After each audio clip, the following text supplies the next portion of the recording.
time to look at the top first-round targets for the San Francisco 49ers, Tom. And for San Francisco, you could go to secondary, maybe front seven. Yeah, I still don't have a great feel for what the 49ers will do. We'll mention a bunch of different positions here.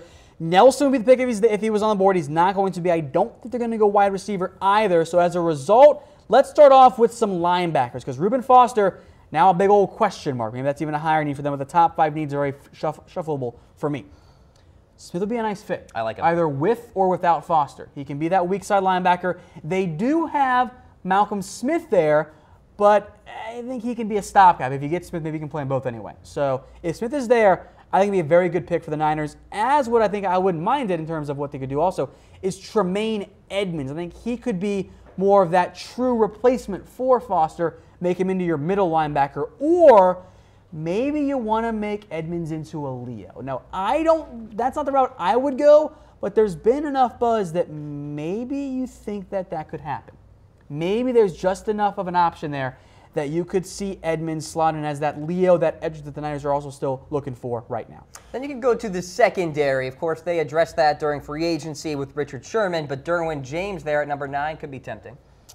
If you want to move Jimmy Ward to corner, I think that's where it makes even more sense. And I think that the Niners will consider a safety because, yes, they have Tart. Yes, they found a gem in Colbert. But I think you can see the 49ers in the end looking instead and saying, hey, let's get another safety. Let's get another guy we can play deep and then go ahead and try and move somebody else into safety or move Ward to corner and then figure it out from there. So I think Derwin James makes a lot of sense for the Niners if or without Fitzpatrick being on the board or not. So keep an eye on Derwin James at number 9. I think that's a nice fit for him. He can do a little bit of everything for you on the outside and on the inside.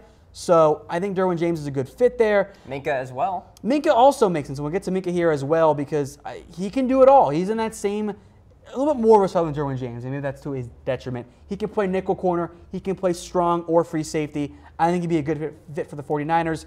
And I think if they don't go linebacker, and I'm not convinced that they will, I think they're going to target a defensive back instead.